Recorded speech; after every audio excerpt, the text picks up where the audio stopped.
Hello there, this is a Beardo and a Weirdo talk film, but I'm currently sans Weirdo because this is just a little 5 minute review I've put together because I want to start doing some little videos as well to complement the feature length podcast that we do on a weekly basis, being released on a Monday, with the teasers now being thrown out on a Friday. And we're going to see how that goes, but hey ho, yeah. Today's film that I want to talk about is Con Air. Holy fucking shit. This film is crazy and brilliant and mad and insane. How have I not seen it before?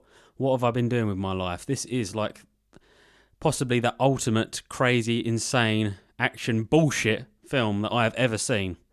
But it's just so ridiculously insane.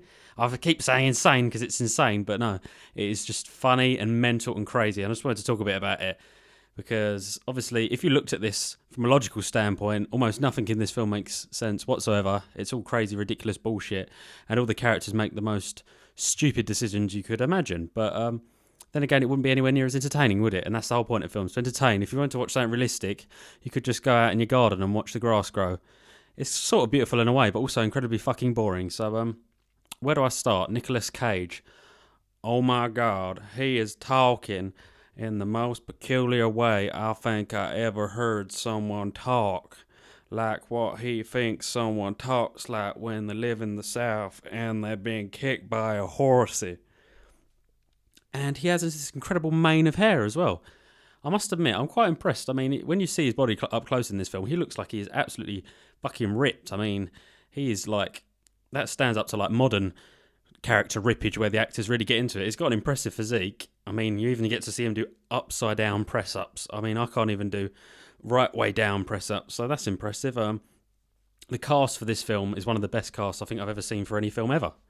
You've got the main villain, Cyrus the Virus. What sort of fucking amazing name is that? John Malkovich. Cyrus the Virus. You've got Ving Rhames. He plays Diamond Dog. Diamond Dog. You've got Steve Buscemi. He plays a character called, what was it, Garland Green, that's the one, who's basically portrayed as this sort of Hannibal Lecter ripoff, and he's just like this peculiar guy who murders people, but he says sort of funny stuff. My favourite line of his being, one girl I drove through 3 states wearing her head as a hat. And now this line is not said with any like amount of like sarcasm, or it's not supposed to be like heard to be like him being silly. This is like just a genuine, like a straight line, and it was one of my favourites because that's just amazing.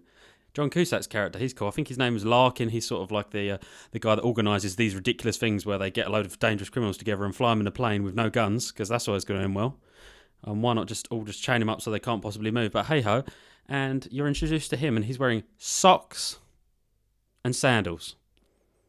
Socks and sandals, something where in some places, if you try to wear socks and sandals, you might not be allowed into a school playground or within like 100 yards or so of it. It's not really the done thing anymore unless you're like 90 years old or you're German and on a holiday. That's the only people I know who wear socks and sandals. But hey ho, that's just fantastic. Danny Trejo, he is the Mexican tough guy. I don't believe that he ages. Well, I'm saying that, but he's really wrinkly now. But he appears to have been the Mexican tough guy in nearly every film I've seen for the last 30 years or so. That's just who he is. He is the Mexican tough guy. Nothing more and nothing less. Apologies for that. I just ate a cheesy salad roll. My favourite line, though, of the film, by far, has to be when a prison guard gets spat at by some neo-Nazi dude, and he says, "Gag and bag this Nazi muffin. Gag and bag this Nazi muffin." I've never really heard muffin used as like a sort of a slur or like a derogatory term.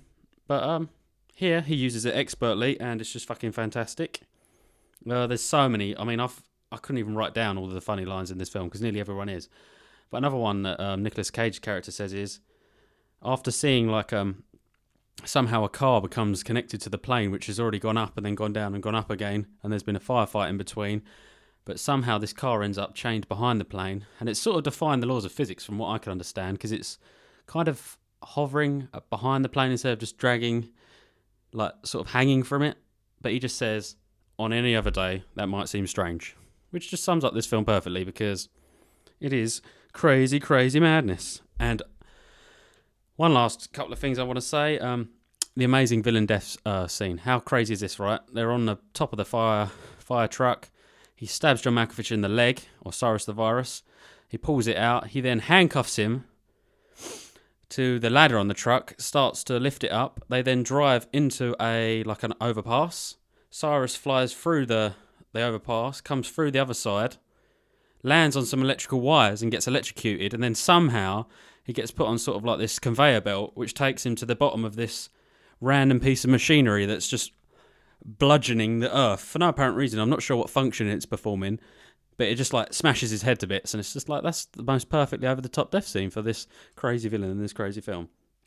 Obviously you get the cheesiness at the end where they're singing "How do I live without you" while he's hugging and embracing his family, because obviously he's finally reached his goal.